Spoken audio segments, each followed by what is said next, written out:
So WhatsApp guys, কেমন আছো সব? আশা করি সবাই খুব ভালো আছো। মুভির এক্সপ্লেনেশন শেষে আজকের পর্বে আমরা একটা অসাধারণ লেটেস্ট কোরিয়ান সিনেমা সম্পর্কে জানতে চলেছি, যে সিনেমাটির নাম হচ্ছে টু কুল টু কিল। তো যাক, সিনেমাটি আমি যখন বাংলায় ট্রান্সলেট করার জন্য একটা হিন্দি এক্সপ্লেন দেখি, তখন আমার কাছে প্রথমে মনে হয়েছিল সিনেমাটিকে আদৌ সিলেক্ট করা ঠিক হবে, কিন্তু অ্যাকচুয়ালি যখন 2-4 মিনিট পার হয়ে যায় তখন আমার কাছে মনে হয় শালার এরকম একটা কনসেপ্ট কিভাবে তৈরি করলো। যাই হোক, এটা কিন্তু কমেডি সিনেমা, তবে তারপরে এখানে রয়েছে রোমান্স, এর সাথে সিরিয়াসনেসও রয়েছে। এবং অ্যাকচুয়ালি এটা যে জাস্ট তুমি এক্সপ্লেন দেখে তারপর আর সিনেমাটি দেখবে না এরকম একটা সিনেমা না। সিনেমাটি যথেষ্ট এনজয় করার মতো, মানে কুম্ফু হাসেল যে সিনেমাটা আমরা দেখেছিলাম, তোমরা হয়তো অনেকেই মনে করতে পারবে চাইনিজ একটা কুম্ফুর সিনেমা, সেটা যেমন ফানি ছিল তার সাথে ইমোশনও ছিল, সেরকম একটা সিনেমা হচ্ছে এটি। পার্সোনালি আমার কাছে তো খুবই ভালো লেগেছে। তো কথা না বেড়ে চলো আমরা সিনেমাটির কাহিনীতে চলে যাই। এই সিনেমাটিকে দক্ষিণ কোরিয়ার 2022 সালের সবচেয়ে বেস্ট কমেডি মুভির স্বীকৃতি দেওয়া হয়েছে। তো এই সিনেমা যখন শুরু হয় তখন আমরা গন দা ডনকে দেখি, মানে সে হচ্ছে এই সিনেমার একটা মাফিয়া, অনেক বড় একটা মাফিয়া। তো সে সমুদ্রে তার শত্রু একটা বিল্ডিং ধ্বংস করতে এসেছিল, মানে তার ধারণা ওখানে তার শত্রু রয়েছে। তো সে তার দলবল নিয়ে যখন সেখানে আসে ওই বিল্ডিংটা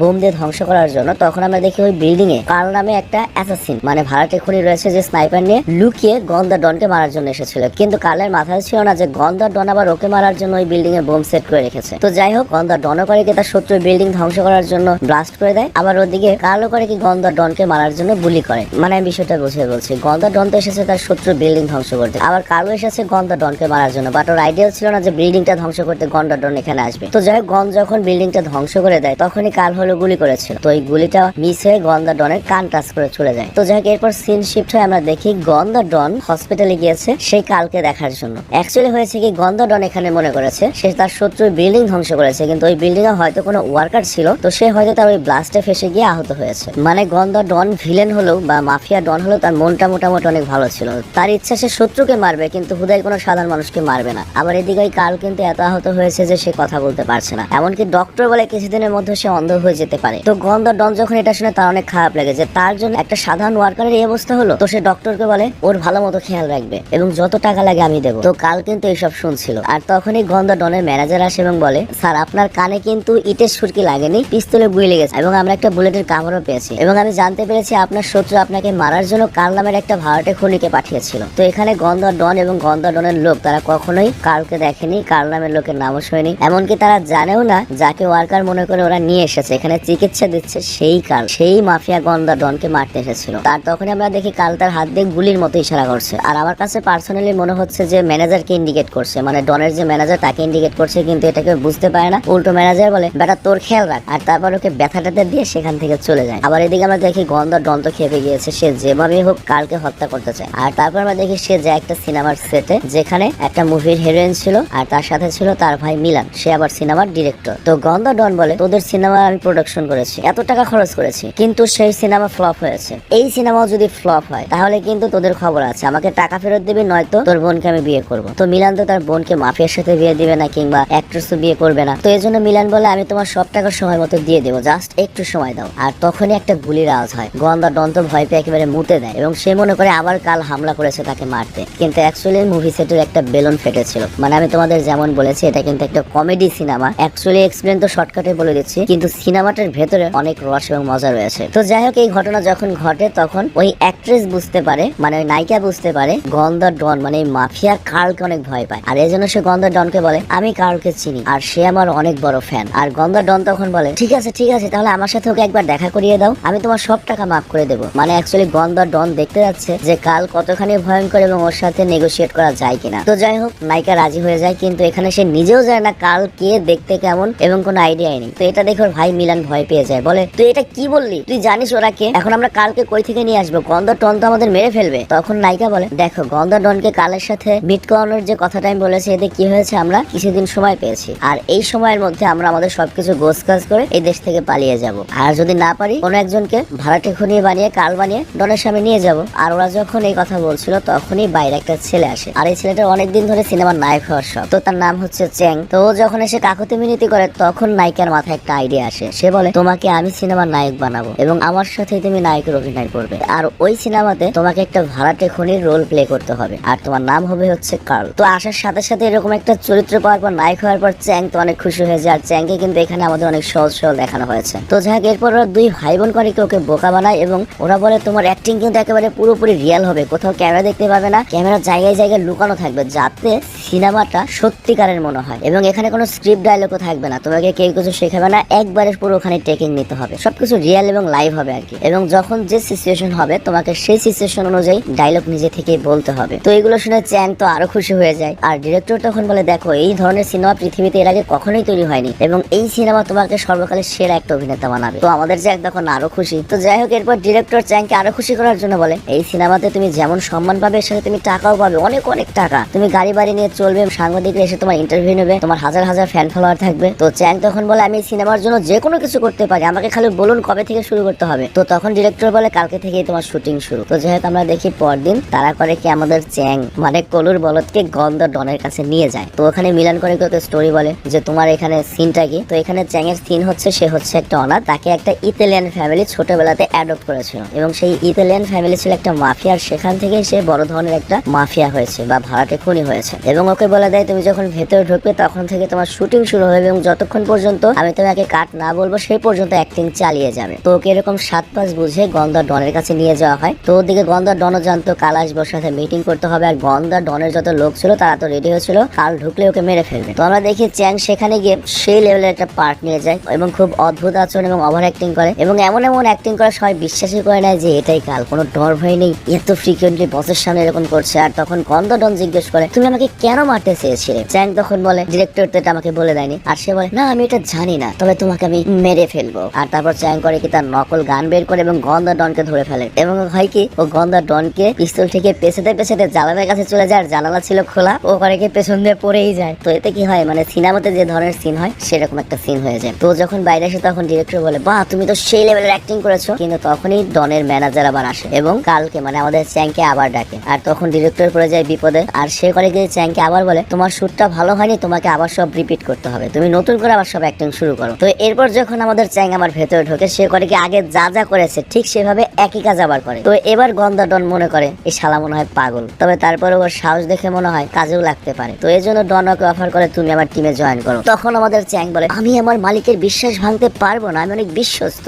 আর আমার মিশন হচ্ছে তোমাকে মেরে ফেলা। তো এরপর চ্যাং আবারও নকল গান দিয়ে ডনকে ধরে ফেলে, কিন্তু ডনরা তো ধাওয়ার মাল, সে বুঝতে পারে এটা তো খেলনা পিস্তল। তো ডন তখন বলে, তুই কি আমাকে নকল গান দিয়ে ভয় দেখাচ্ছিস? তখন চ্যাং করে কি, নকল গান মানে এটাতে গুলি করলে তোরা সব শেষ হয়ে যাবে। আর চ্যাং করে কি ওদেরকে গুলি করতে যায়। আর ডিরেক্টর তখন বুঝতে পারে শালার ভেতরে তো ঝামেলা হবেই, চ্যাংও মরবে আমিও মরবো। আর সে করে কি কাট বলে ভেতরে চলে আসে। তো এর ফলে যেটা হয়, চ্যাং থেমে যায়, মানে কাট বলেছে ডিরেক্টর। তো এই সুযোগে সে করে কি চ্যাংকে বাইরে নিয়ে আসে এবং বলে, দেখো এই সিনে তোমার ডনের সাথে বন্ধুত্ব করতে হবে, নয়তো সে তোমাকে মেরে ফেলবে। আর তুমি যদি মারা যাও, নায়ক যদি মারা যায়, সিনেমা হবে কিভাবে? তো এবার তুমি ডনের কাছে যাবে এবং ডন যদি প্রস্তাব দেয় একসাথে কাজ করার জন্য, তুমি রাজি হয়ে যাবে। তো চ্যাং করে কি এরপর আবার ভেতরে যায়। ডন যখন প্রস্তাব দেয় আমার সাথে কাজ করবে, সে বলে, হ্যাঁ আমি আপনার সাথে অবশ্যই কাজ করবো। তো এদিনকার মতো সিন এখানেই শেষ। কিন্তু ম্যানেজারের মানে ডনের যে ম্যানেজার, তার ডিরেক্টরের উপর সন্দেহ হয় এবং জিজ্ঞেস করে, তুই যে কালকে এনেছিস সবই ঠিক আছে আনছিস, কিন্তু তুই যখন পরে ভেতরে আসলি তখন কাট বলে আসলি কেন? তখন ডিরেক্টর বলে, কালের আসলে শর্টকাট নাম হচ্ছে কাট, আর এই কারণে তাকে আমি কাট বলেছি। আর যে ইতালিয়ান ফ্যামিলি তাকে অ্যাডপ্ট করেছিল, দত্তক করেছিল, তারা তাকে অনেক বড় একটা ইতালিয়ান নাম দিয়েছিল, কিন্তু অত বড় নাম আমি বলতে পারি না, এই জন্য আমি কাট বলি। তখন ডিরেক্টর পড়ে যায় আরেক ফ্যাসাদে। ম্যানেজার তখন বলে, আরে কালকে তো আমার একটা ইতালিয়ান পার্টির সাথে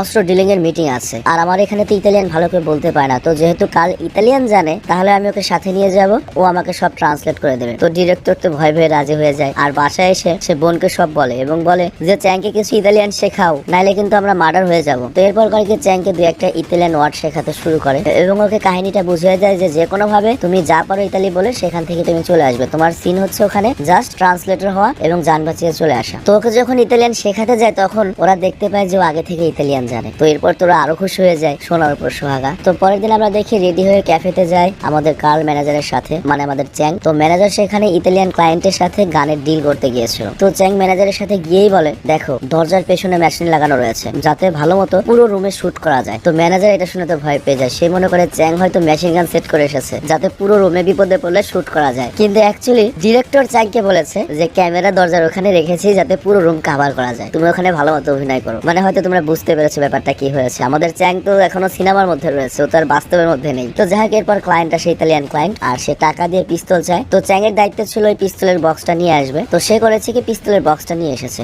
এবং পিস্তলের বক্স যখন খোলায় তখন দেখা যায় ভেতরে কোনো পিস্তল নেই। তো চ্যাং বলে, দেখো পিস্তলটা অনেক ভারী ছিল তাই আমি এটা সরিয়ে রেখেছি, কারণ এটা যখন এডিট করা হবে তখন ভিএফএক্স করে পিস্তলটা লাগিয়ে দেওয়া যাবে, কিন্তু এত ভারী পিস্তলটা আনা একটা ঝামেলা না। মানে আমি আবারও বলছি, চ্যাং তো সিনেমাতে রয়েছে। তো করে কি ওর মিছামিছি পিস্তল গান লোড লোড করে গুলি চালাতে শুরু করে। ওর ধারণা ভিএফএক্স করে পিস্তল লাগিয়ে দেবে। তো এদিকে সবাই ভাবে যে শালা কি পাগল নাকি, আর ক্লায়েন্ট তখন রেগে যাবে বলে তোরা কি পাগল, আমার সাথে পাগলামি করতে এসেছিস। আর ফায়ারিং শুরু হয়ে যায় এবং দুই পাশে গোলাগুলি শুরু হয়। তো চ্যাং এর কিন্তু আইডিয়াও ছিল না এগুলো আসল পিস্তল, এবং ওর ধারণা এখানে শুটিং চলছে। এবং চ্যাং করে কি শুটিং এর অংশ হিসেবে ও যে পিস্তলটা এনেছিল মানে বিক্রি করার জন্য, সেই পিস্তলটা এনে গুলি করা শুরু করে। তো এতে কি হয়, ইতালিয়ান সবগুলো পালিয়ে যায় এবং আমাদের চ্যাং এর ভাগ্য ভালো যে ওর কোনো গুলি লাগে না, কিন্তু ইতালিয়ানরা পালিয়ে যায়। আবার এদিকে ম্যানেজার যখন ব্রিফকেস খুলে সে দেখে যে ইতালিয়ান ক্লায়েন্ট যে টাকাগুলো দিয়েছে সেগুলো সব জাল টাকা ছিল। তো তার তখন মনে হয় কাল কি তাহলে আগে থেকেই জানতো যে এগুলো সব নকল টাকা, আর এই জন্য কি ইচ্ছে করে পিস্তল আনেনি, ডিল হতে দেয়নি। তো ম্যানেজার এসে সব ডনকে বলে। তো ডন তো খুব খুশি হয়ে যায় আমাদের চ্যাং বা কালের উপর, মানে ওরা তো কাল হিসেবে জানে, এবং ডন বলে ওর উপরে এক্সট্রা নজর রেখো, অনেক চালাক এবং অনেক কাজের।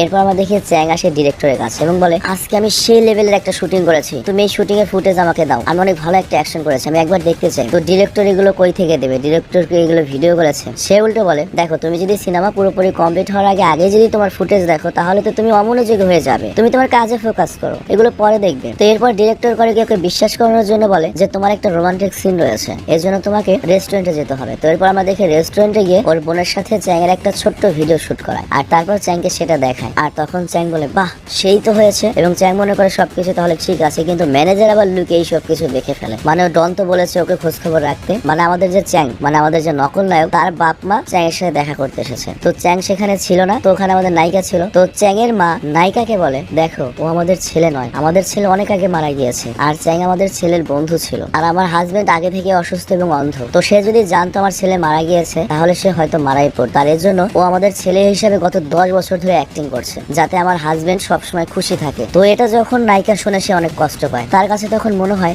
চ্যাং এত ভালো একটা মানুষ, তার সাথে আমি এরকম খারাপ কাজ করছি। তো এখানে আমরা চ্যাং সম্পর্কে যে বিষয়টা বুঝতে পারি যে চ্যাং আসলে খুব ভালো মনের মানুষ, হয়তো অনেক ক্রিটিক্যাল নয়। তো এখানে আমরা বুঝতে পারি চ্যাং অনেক ভালো মনের মানুষ, মানে পাগলা পাগলা স্বভাবের, অনেক ক্রিটিক্যাল না, কিন্তু ওর সিনেমার প্রতি হচ্ছে প্রচুর আগ্রহ, এবং রিয়েল লাইফেও অনেক অভিনয় করে এসেছে, মানে সবসময় অভিনয়ের মধ্যেই থাকে। আর তখনই আমরা দেখি এখানে ম্যানেজার চলে আসে, এবং ম্যানেজার তো অলরেডি জেনে গিয়েছে যে ওরা নাটক করছে, ফুল কাহিনী জানতে পেরেছে যে এটা কাল না, যে কাল সাজিয়ে চ্যাং কিনেছে। তো ম্যানেজার এসে বলে তোরা যা করছিস তা করতে থাক, এবং চ্যাং কাল সেজে যে অভিনয় করছে সেটা করতে বলো, ও যদি কালের অভিনয় বন্ধ করে তাহলে ওকে মেরে ফেলবো। আর এখানেই সিনেমার আসল টুইস্ট আসে, ম্যানেজারই মূলত আসল ভিলেন, এবং সেদিন গন দা ডনকে মারার জন্য ওই স্নাইপারকে সেই ভাড়া করেছিল যাতে গন দা ডন মারার পরে সে ওর জায়গাটা পায়। আর এখানে উল্লেখ্য সে কালকে ভাড়া করেছিল ঠিকই গন দা ডনকে মারার জন্য, কিন্তু সে নিজেও কালকে দেখেনি। তো যাই হোক এই ঘটনা ঘটার পরে নায়িকা পরদিন চ্যাংকে বলে শুটিং ক্যান্সেল, টাকা শেষ হয়ে গিয়েছে, আমরা দেউলিয়া হয়ে গিয়েছি, আমরা এই সিনেমাটা তৈরি করতে পারবো না। তো এটা শুনে চ্যাং তো অবাক হয়ে যায়, সে বলে না না আমার কোনো টাকার দরকার নেই, তোমরা সিনেমাটি চালিয়ে যাও, দেখো আমার অনেক দিনের শখ, আমি নায়ক হবো, আর তোমাদের কাছে যদি টাকা না থাকে আমি সারা জীবনে যে টাকা জমিয়েছি সেই টাকা আমি তোমাদেরকে দিয়ে দেবো, প্লিজ শুটিংটা ক্যান্সেল করো না। তো এখানে আসলে হয়েছে কি আমাদের নায়িকা চ্যাংকে এই ঝামেলা থেকে বাঁচাতে চায়, কারণ চ্যাং যদি এই ঝামেলা থাকে চ্যাংও মারা পড়বে, আর ওরা চাচ্ছিল না নিরীহ চ্যাংকে এভাবে মেরে ফেলতে। তো যাই হোক চ্যাংকে যেহেতু বাঁচাতে হবে সেজন্য এখানে নায়িকা যেটা করে সে বলে তুমি কিসের নায়ক হবে, তুমি অ্যাক্টিং পারো, তোমার তো কোনো অ্যাক্টিংই হয় না, না অ্যাক্টিং এর চেহারা আছে তোমার, না তোমার তুমি অভিনয় পারো, মানে ওকে মন খারাপ করার জন্য এগুলো বলে, আর তারপরে সব উল্টা পাল্টা কথা বলে চলে যায়। তো এতে যেটা হয় চ্যাং এর মন ভেঙে যায়, আর তারপর নায়িকা ম্যানেজারকে গিয়ে বলে আমাদের কিছু করার নেই, চ্যাং পালিয়ে গিয়েছে, এবং ম্যানেজার তখন রেগে যায়। অ্যাকচুয়ালি ম্যানেজারের এখানে প্ল্যান ছিল হচ্ছে সে চ্যাংকে দিয়ে ওর বসকে মারাবে, মানে চ্যাং তো মনে করছে শুটিং, তো চ্যাং এর হাতে যদি আসল পিস্তল দেওয়া যায় এবং বসকে গুলি করতে বলা হয় তাহলে চ্যাং গুলি করবে, কিন্তু সেটা তো আর হচ্ছে না। তো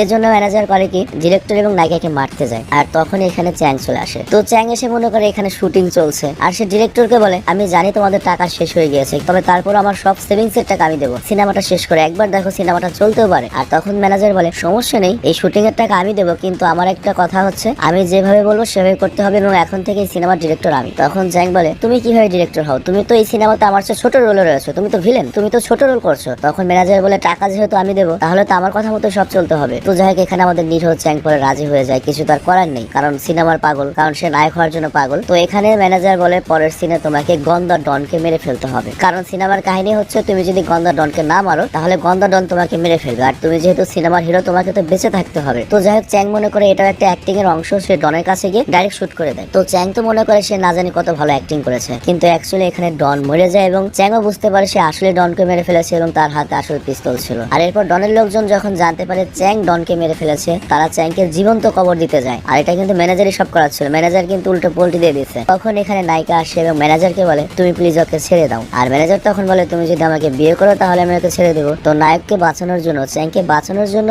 নায়িকা রাজি হয়ে যায়, আর তারপর আমরা দেখি নায়িকা চ্যাং এর কাছে আসে। তো ইতিমধ্যে চ্যাং শুরু থেকে এই পর্যন্ত সকল সত্য জেনে গিয়েছে, সে অনেক কষ্ট পায়, কিন্তু এখন আর কিছু করার নেই। নায়িকা তখন করে কি, ওকে অনেক টাকা দিয়ে বলে তুমি এখান থেকে চলে যাও, এখানে তুমি থেকো না, তুমি মারা পড়বে। তো যাই হোক, এরপর অনেক দূরে চলে যায় এবং আমরা দেখি অনেকদিন ওর মন খারাপ থাকে, ছোটখাটো অনেক মুভিতে অ্যাক্টিং করতে থাকে, ছোট ছোট রোল। তো হঠাৎ করে একদিন একটা ডিরেক্টর আসে, অনেক বড় ডিরেক্টর, এবং ওকে একটা সিনেমার অফার দেয়, তোমাকে একটা ভাড়াটে সন্ত্রাসের চরিত্রে অভিনয় করতে হবে। আর চ্যাং এর তখন আগের সব কথা মনে পড়ে যায়, কারণ নেড়া দ্বিতীয়বার বেলতলা যায় না। তো চ্যাং বলে আপনার সিনেমাতে ক্যামেরা, ডায়লগ, স্ক্রিপ্ট সব থাকবে তো? ডিরেক্টর হেসে বলে এগুলো ছাড়া মুভি কিভাবে হয়? তখন চ্যাং বলে না, আমি তো বুঝতে পারছি না আপনি আমাকে কেন একটা সিনেমাতে এত বড় রোল দিতে চান, আমি তো কোনো সিনেমা করিনি। তখন ডিরেক্টর বলে সিনেমা করনি মানে তোমার একটা ফুটেজ তো অনেক মানুষ পছন্দ করেছে, অনেক ভাইরাল হয়েছে। তখন দেখানো হয় নায়িকার সাথে ওই ক্যাফের শুটটি। আসলে হচ্ছে কি, নায়িকা যে অ্যাকচুয়াল একটা সিনেমা করছিল সেই সিনেমাতে ওই ক্লিপটি ঢুকিয়ে দেওয়া হয়েছে, মানে কয়েক সেকেন্ড ওই ক্লিপটা ঢুকিয়ে দেওয়া হয়েছে যে নায়িকা একটা ক্যাফেতে গিয়ে অপরিচিত একজনের সাথে নেচেছিল। তো ওই সিনেমাতে ওই ক্লিপটি দেখে সবাই আমাদের চ্যাংকে অনেক বেশি পছন্দ করেছে। তো ডিরেক্টর বলে তুমি অনেক ভালো একটা অ্যাক্টর হতে পারো এবং তোমার ভিতর সেই কোয়ালিটি রয়েছে। তো এরপর চ্যাং এর শুরু হয় সত্যিকারের অভিনয়। কিন্তু চ্যাং নায়িকাকে অনেক মিস করছিল, তার কাছে মনে হয় আমি নায়ক হয়ে কি করবো যদি ওই না থাকে আমার সাথে, ও আমার জন্য এত কিছু করলো। তো এই জন্য করে কি, মুভি বাদ দিয়ে আমাদের নায়িকার কাছে যায়। কিন্তু নায়িকার ভাইয়ের সাথে যখন দেখা হয় তখন নায়িকার ভাই বলে আজকে ওই শয়তানের সাথে, মানে ডনের ম্যানেজারের সাথে আমার বোনের বিয়ে। তো এরপর তারা দুজনে মিলে একটা প্ল্যান বানায় যে কিভাবে নায়িকাকে উদ্ধার করবে। তো আমরা দেখি এখানে আমাদের চ্যাং যেটা করে, সে নকল ফাদার সেজে চার্জে যায়। আর তখনই দেখা যায় চার্জের বাইরে অনেক বেশি লাইট, মানে দেখে মনে হচ্ছে চারপাশ থেকে গাড়ি দিয়ে ঘিরে ফেলা হয়েছে। আর ফাদার তখন সবাইকে বলে মনে হয় ইতালিয়ান মাফিয়া চলে এসেছে, মানে ভীতিকর একটা অবস্থা করে। আর তারপর বলে যে তোমরা কেউ বাইরে যেও না, আমি যেহেতু ফাদার, আমি ইতালিয়ান ওই মাফিয়াদের বুঝিয়ে বলছি, ওদেরকে পাঠিয়ে দিচ্ছি। আর তারপর সে বাইরে যায় এবং এমন একটা ভাব করে যে ওই ইতালিয়ান মাফিয়াদের বোঝাতে যাচ্ছে, কিন্তু ইতালিয়ান মাফিয়ারা ওকে ডাইরেক্ট গুলি করে মেরে দেয়। আর তারপর করে কি, আমাদের চ্যাং চার্জের ফাদার ড্রেস চেঞ্জ করে আবার একটা মাফিয়ার গেটআপে আসে এবং ভেতরে যখন ঢুকে ম্যানেজার ভয় পেয়ে যায়। এবং এখানে চ্যাং মাফিয়া বেশি এসে বলে আমি কার্লকে খুঁজছি। আর তারপর সে যখন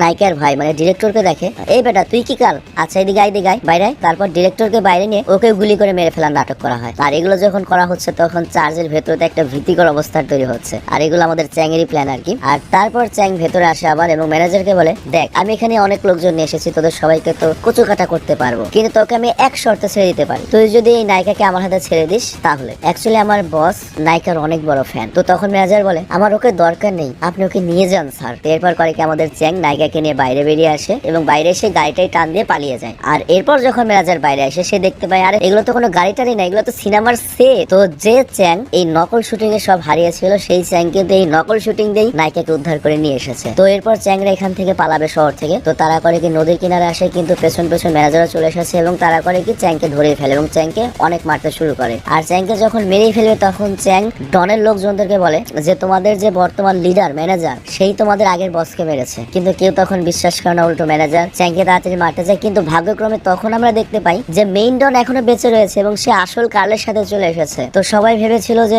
ডন মারা গিয়েছে, কিন্তু অ্যাকচুয়ালি ডনকে যখন পানিতে ফেলে দেওয়া হয়েছে কিছু জেলে তাকে বাঁচিয়েছিল এবং তাকে কার্লের পাশের বেডে হসপিটালে ভর্তি করা হয়েছে এবং সেখানে তারা দুজন পরিচিত হয়ে গিয়েছে। এবং সেখানে কার্লের কাছ থেকে গন্ধা ডন জানতে পেরেছে যে তার ম্যানেজারই তাকে মারার জন্য টাকা দিয়েছিল। তো ডন যেহেতু ফেরত এসেছে সবটা এখন ডনের পক্ষে এবং এরপর ডন যেটা করে ম্যানেজারকে জ্যান্ত অবস্থায় সমুদ্রে ফেলে দেয় যে শালা মর। আর তারপর আমরা দেখি সত্যি সত্যি সিনেমা শুরু হয়েছে, মানে আমাদের চ্যাং নায়ক এবং আমাদের নায়িকা তো নায়িকাই আসল সিনেমা শুটিং শুরু হয়েছে এবং আমাদের যে গন্ধা ডন মানে মেইন মাফিয়া সে কিন্তু এই সিনেমার প্রোডিউসার। এবং এরকম একটা মজার মুহূর্তের সাথে সিনেমাটি শেষ হয়ে যায়। তো যাই হোক, অসাধারণ একটা কমেডি সিনেমা ছিল ভাই, এবং এটা তো আমি আজকে রাত্রে অবশ্যই দেখবো। হিন্দি ভার্সনটা হয়তো পাবো না, তবে তারপর সাবটাইটেল যদি ওঠে বেশ মজাই হবে আর কি। তো যাই হোক, তোমরা যদি সিনেমাটি দেখতে চাও এটা ডাউনলোড লিঙ্ক আমি ডিসক্রিপশনে দিয়ে দেবো। ভালো থেকো, সুস্থ থেকো, আর আশা করছি সিনেমাটি হয়তো তোমরা বুঝতে পেরেছো। আমি সংক্ষেপ করার চেষ্টা করেছি, কিন্তু তারপরে হয় কি যত কথা কম বলতে চাই কথা বেশি হয়ে যায়, মানে কথা বেশি বলতে বলতে অভ্যাস হয়ে গিয়েছে, ছোট করতে পারি না। Take care, by.